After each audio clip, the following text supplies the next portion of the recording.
Olá, pássaros! Como vocês estão? Estão todos bem? Vamos dar continuidade aí, meus pássaros, às discussões sobre filosofia em tempos de pandemia. Hoje nós vamos trabalhar uma das habilidades da BNCC, da nossa Base Nacional Curricular para o ensino médio, certo? A gente vai trabalhar hoje, analisar situações da vida cotidiana, estilos de vida, valores, condutas, etc., desnaturalizando e problematizando formas de desigualdade, preconceito, intolerância e discriminação. Nós vamos trabalhar a habilidade de identificar ações que promovam os direitos humanos, a solidariedade e o respeito às diferenças e às liberdades individuais. Vai ser um trabalho aí de trabalhar essa habilidade e investigar. Então, nosso objetivo da aula de hoje, certo? É trabalhar filosofia e o Covid-19, A gente vai discutir questões filosóficas que reflitam sobre o mundo durante a pandemia do Covid-19, E esses momentos de isolamento social. Então, nós vamos estar discutindo a experiência filosófica, E teve um pequeno errinho, mas a gente conserta, do Covid-19. Então, nós vamos trabalhar hoje com a metodologia, voltada para uma reflexão com os textos filosóficos, com os pensadores que vão refletir sobre o mundo durante a pandemia do Covid-19. Então, vários autores refletem sobre isso e nós temos no dossiê da Boitempo, que está disponível para vocês e que aqui no nosso Padlet vocês podem clicar e encontrar lá, autores como Judith Butler, Achille Mbembe, Byung-Chul Han, Giorgio Agamben, Boaventura de Souza Santos, a brasileira Yara Frateschi, enfim. Vocês podem encontrar aí vários autores de vários lugares diferentes do mundo pensando nessa realidade que nós estamos vivenciando. Mas não é só nos textos filosóficos, não, tá? Vocês também podem procurar essas referências filosóficas em outras fontes que não sejam necessariamente filosóficas, como na literatura, nas artes, em outros contextos, nas discussões sobre filosofia e biologia, filosofia e química, enfim. E também essa reflexão filosófica no nosso dia a dia, no nosso cotidiano, como é que a filosofia explora aí essas situações vivenciais concretas, tá bom? Então, vocês podem também fazer isso. Hoje o nosso foco, no entanto, vai ser os textos filosóficos e os pensadores, tá certo? O tema da nossa aula de hoje é a normalidade da exceção. Ao longo da aula a gente vai descobrir o que é essa normalidade da exceção. E como a gente não vai poder trabalhar todos aqueles autores, nós vamos trabalhar apenas Judith Butler, Giorgio Agamben e Boaventura de Souza Santos, tá? Então, para iniciar essa discussão, eu trouxe aqui um Twitter que rolou aí nas redes sociais logo no começo dessa pandemia, do Ricardo Serra, e ele colocou esse grafite que estava lá em Hong Kong, que traz aquela famosa frase, não podemos voltar ao normal, porque o que era normal era exatamente o problema. Então, o colunista do Incal Londra, ele vem trazer essas questões que estão presentes e que vai nos ajudar no processo de reflexão que nós temos agora, certo? E que é algo próprio da filosofia, A autora que nós escolhemos trabalhar inicialmente hoje, que é a Judith Butler, essa filósofa americana, numa obra chamada Vidas Precárias, ela diz que a tarefa da filosofia é não deixar o pensamento congelar, o que nos levaria, inclusive, a nos privar dos recursos críticos e históricos que nós precisamos para imaginar e praticar um outro futuro. Então, nós precisamos praticar um outro futuro, construir um outro futuro.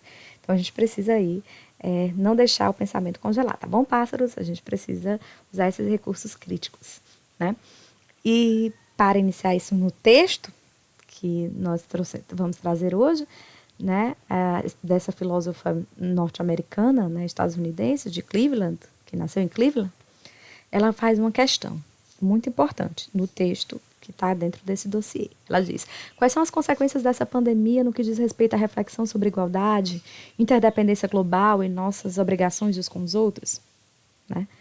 Ora, para essa filósofa, o vírus por si só, o vírus não discrimina.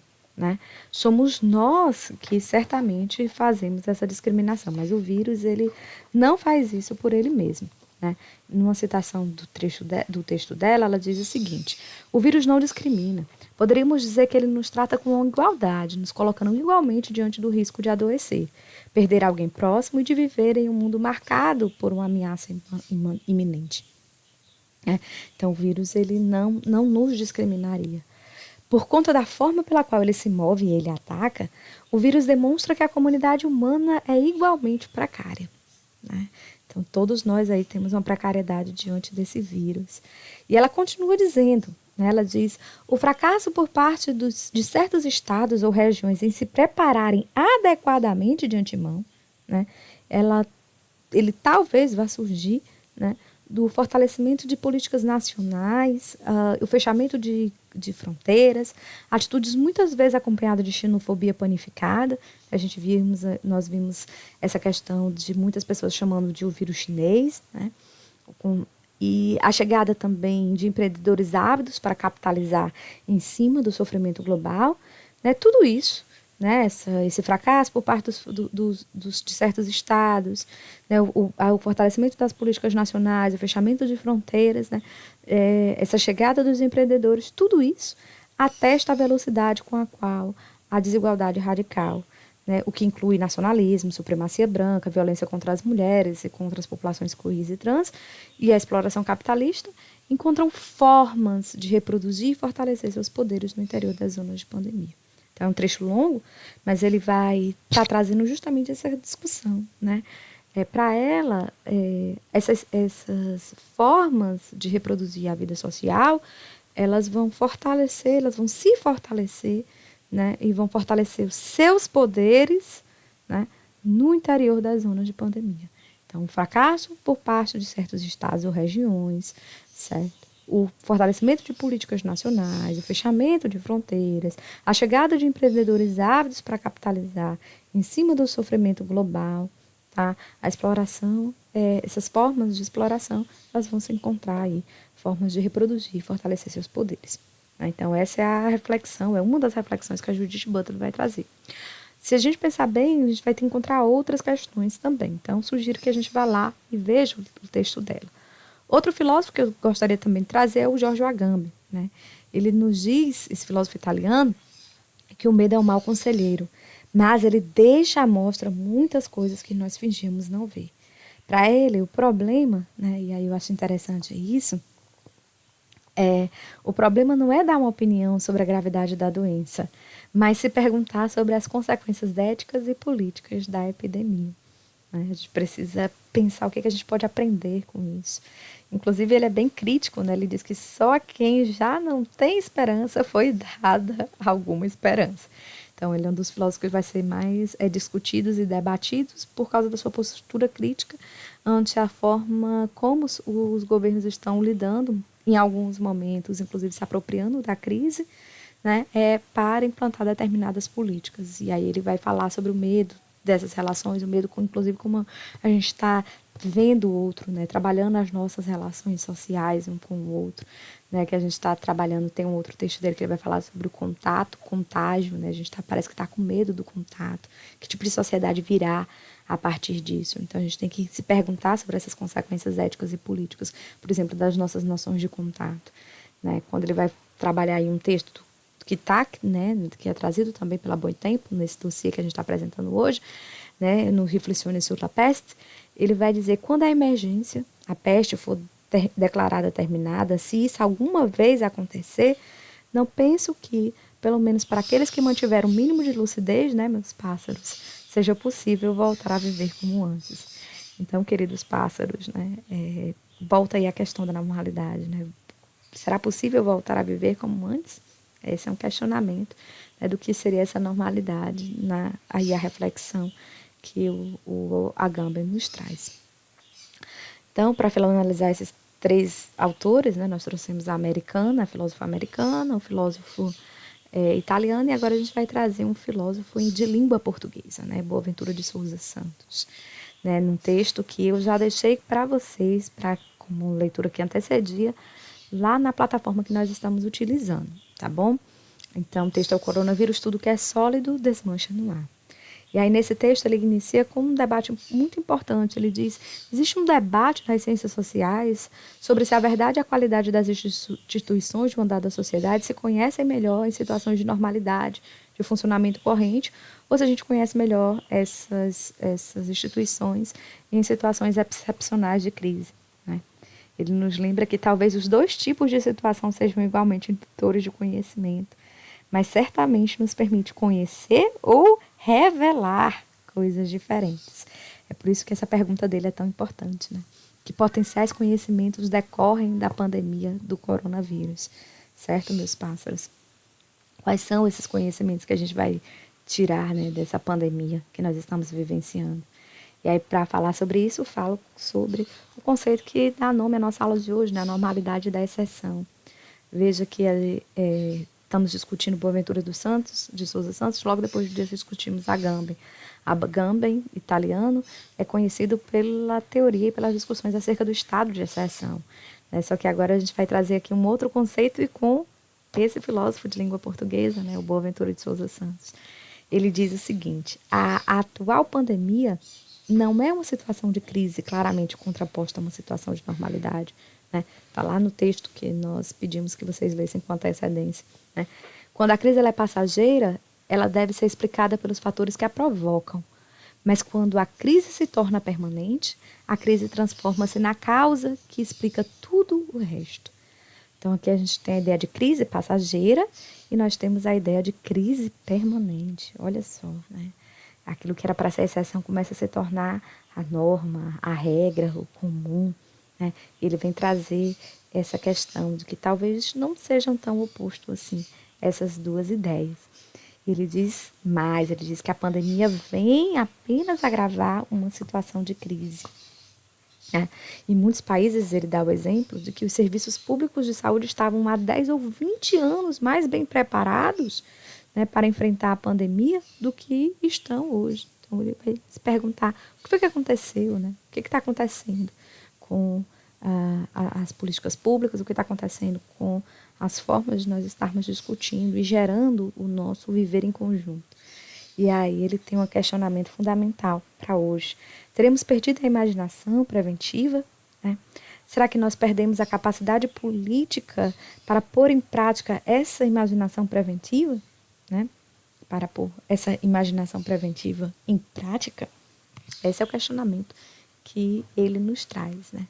É interessante porque em outras obras, né, o Boaventura de Souza Santos, ele vai trazer uma série de discussões sobre isso, ele vai inclusive trazer uma discussão sobre a cruel pedagogia do vírus. Né? Ainda no texto, mesmo o texto que foi enviado para vocês para a leitura com antecedência, né, nós temos um último questionamento, né, que diz respeito a essa relação entre normalidade, entre vivência coletiva, entre formação e pensar a realidade que nós estamos vivendo hoje, em especial essa questão da pandemia. Né? Como foram expulsas do sistema político, as alternativas vão entrar cada vez mais na vida dos cidadãos pela porta dos fundos das crises pandêmicas, dos desastres ambientais e dos colapsos financeiros.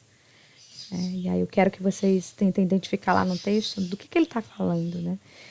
Que sistemas políticos foram esses que foram expulsos, né, da vida social e que agora tentam entrar, né, na vida dessa convivência entre os cidadãos por meio dessas crises pandêmicas, desses desastres ambientais e desses colapsos financeiros. Então é isso, né? Nós finalizamos aqui a apresentação desses três autores, né? Trago também outras possibilidades, né? Lá no dossiê da Boitempo, que a gente vem citando, você tem o Slavoj Zizek, né? Você tem o David Harvey, né? Você vai ter também autores brasileiros como o Mauro Iasi, tá? Você vai ter Nuan Chusky, você vai ter filósofas brasileiras, né?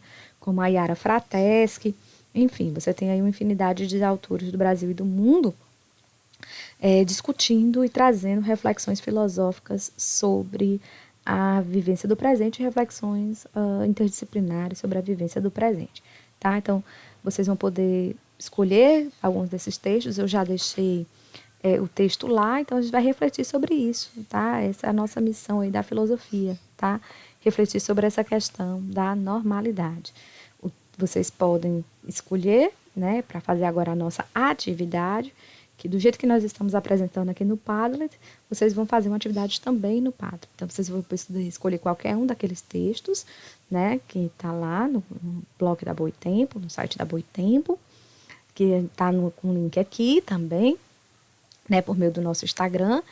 E aí vocês também podem escolher o texto do Boaventura de Souza Santos que já foi entregue para vocês na plataforma, tá bom? Vocês têm essa oportunidade aí também. Vocês podem ir lá buscar outros textos ou escolher isso. A nossa atividade de hoje vai ser no Padlet, como vocês estão vendo, né? Nós tivemos essa aula dentro do Padlet. E vocês vão se dividir em equipes, cada equipe vai escolher um texto, um filósofo, para trabalhar, né, ou um outro pensador, para trabalhar essa questão da normalidade. Tá? Então, a ideia é essa, o novo normal, a normalidade, né? Vocês vão escolher um título, como eu escolhi, né? A partir de um texto, a partir da relação com outros textos. Vocês vão escolher, vão fazer um mural, uma tela, um stream, um grade, né? E vão me enviar o link compartilhado, tá bom? A partir disso. Então é isso, meus pássaros, né? Voem, voem, voem, reflitam e muito obrigada a todos.